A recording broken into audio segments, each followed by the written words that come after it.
우리는 왜 손실 앞에서 무너질까요? 이건 저도 피해갈 수 없는 난제입니다. 여기는 제가 며칠간 묵고 있는 마리나베이 샌즈 호텔 수영장이고요. 이전 브이로그 영상을 보셨으면 아시겠지만 저는 싱가포르에 와서 손매매와 시스템 트레이딩으로 운 좋게 하루 2천만원 수익을 냈고 현재는 트레이딩 수익금으로 해외를 여행하고 있는 트레이더입니다. 오늘은 여기서 여러분들께 중요한 이야기를 전달해 보겠습니다.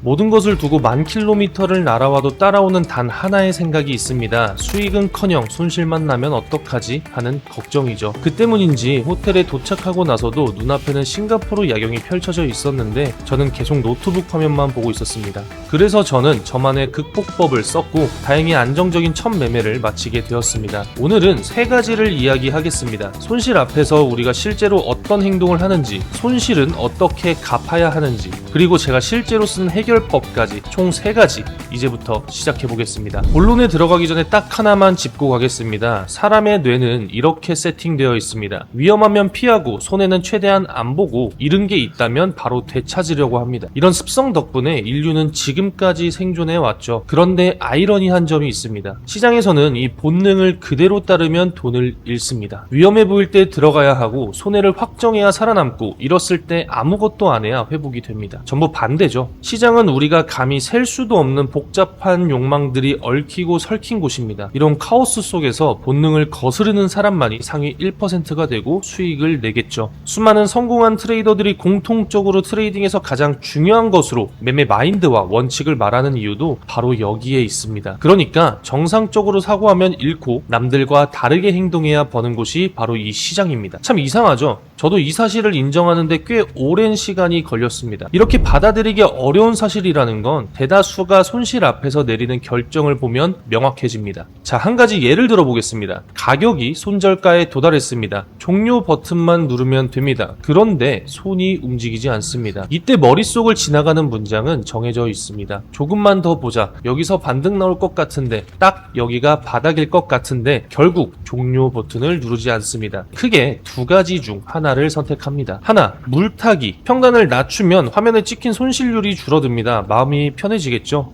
둘, 손절선 내리기, 스탑로스라고 하죠. 진입 전 설정해둔 SL선의 가격이 가까워지면 그 선을 한번 아래로 밀어냅니다. 그런데 한 번 밀면 2번 밀게 되고 2번 밀면 그 다음부터는 손절선이 아예 없어지겠죠. 여기서 중요한 건 지금 이 행동이 더 큰 리스크를 부른다는 걸 사실 머리로는 알고 있습니다. 하지만 당장 마음이 편해진다는 이유로 같은 실수를 반복하죠. 손해를 피하려는 본능이 그대로 튀어나온 겁니다. 무수한 유혹을 뿌리치고 손절을 했다고 해보겠습니다. 이 생존 본능은 손절하고 30분쯤 지나면 또 한 번 찾아옵니다. 이때 가장 좋은 행동은 잠깐 자리에서 일어나 밖으로 나가는 겁니다. 그런데 대부분은 정반대로 하죠. 곧바로 다시 차트를 켭니다. 그리고 평소라면 절대 들어가지 않았을 자리에서 진입을 하죠. 문제는 여기서 끝나지 않습니다. 진입 비중까지 평소보다 훨씬 더 크게 싫습니다. 왜냐면 한 번에 되찾아야 하니까요. 잃은 것을 서둘러 만회하려는 이 마음, 이게 바로 복구 심리입니다. 대다수의 투자자는 손실 회피와 복구 심리를 벗어나기 힘듭니다. 바로 이러한 점들을 큰 손들은 이용을 하죠. 세력은 개인이 어디서 무너지는지를 정확하게 알고 있습니다. 개인의 손절이 어디에 몰려 있는지, 어느 가격에서 사람들이 버티다 결국 포기하는지를요. 사실 이건 대단한 정보도 아닙니다. 차트만 봐도 여기 깨지면 손절 쏟아지겠다 싶은 자리가 있죠. 큰 손은 바로 가격을 잠깐 그 아래로 밀어 넣어서 몰려있던 손절과 강제 청산을 한꺼번에 터뜨리는 겁니다. 개인들이 공포에 못 이겨 던진 그 물량을 큰 손은 헐값에 받아가는 거죠. 그리고 다 받을 걸 받고 나면 가격은 언제 그랬냐는 듯 원래 가려던 방향으로 돌아갑니다. 방금 손절한 사람만 바보가 되는 거죠. 그러니까 손실 앞에서 본능대로 움직인다는 건 사실 그들이 깔아놓은 판에 제 발로 걸어 들어가는 것과 같습니다. 전업으로 오래 해온 저도 이 감정을 지금까지 똑같이 느낍니다.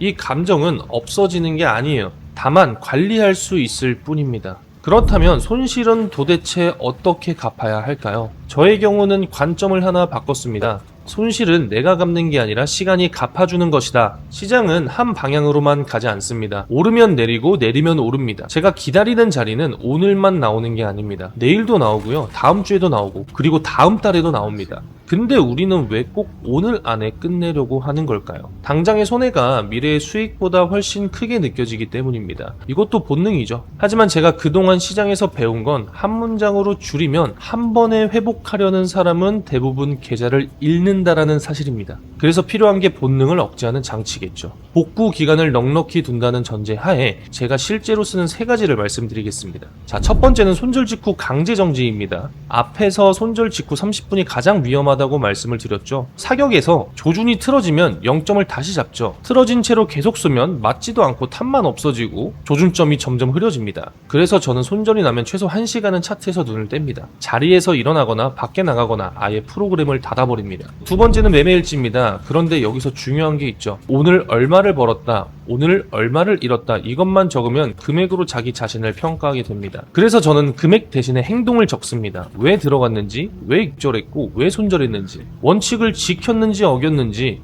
이 자리에 대한 나의 확신과 진입, 익절, 청산이 동일한 가치로 이루어졌는지를 씁니다. 사람은 망각의 동물이에요. 본능을 역행하는 작업을 계속 해줘야 합니다. 자, 3번째는 시드 운용입니다. 하루에 이룰 수 있는 금액을 미리 정해두고 거기에 도달하면 그날은 무조건 끝냅니다. 저의 경우 진입 비중은 시드의 10% 정도로 잡고요. 손실금은 증거금의 10%, 즉 전체 시드의 1%로 잡습니다. 보수적으로 잡는 편이죠. 한 번 손실이 나도 전체 시드의 1%만 잃도록 정해두었으니 설령 10번을 내리 잃어도 시드의 10% 선에서 막히거든요. 그러면 손실이 나도 이건 이미 감당하기로 정해둔 손실이 되기 때문에 감정이 끼어들 자리가 줄어듭니다. 이렇게 모든 매매마다 증거금과 손실금, 설정이 전체 시드에 어떤 영향을 미치는지를 계산해보고 들어간다면 한 번의 매매가 계좌 전체를 흔드는 일이 사라질 겁니다. 물론 여기에는 출금도 포함이 됩니다. 계좌에 찍힌 수익은 출금하기 전까지 언제든 다시 시장에 뱉어낼 수 있는 숫자일 뿐이죠. 그래서 저는 수익이 어느 정도 쌓이면 일부를 정기적으로 계좌 밖으로 빼둡니다. 왜냐?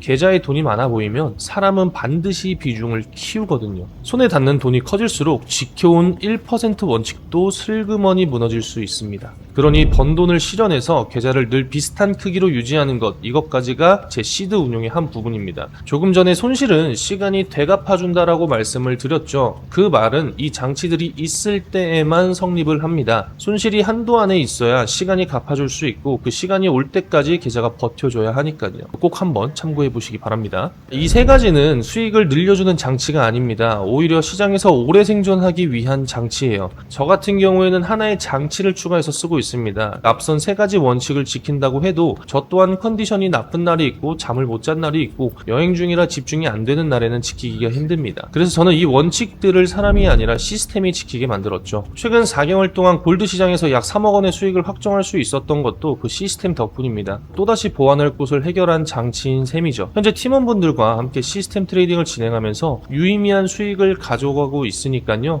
궁금하신 분들은 고정 댓글을 한번 참고해 주시면 좋을 것 같습니다. 자, 이제 싱가포르에서 일정이 모두 끝났습니다. 업무차 온 곳이라 저는 바로 다음 나라로 떠날 거고요. 그곳에서는 제가 원하는 자유를 찾을 수 있을지 다음 여행지에서 그 답을 찾아보겠습니다.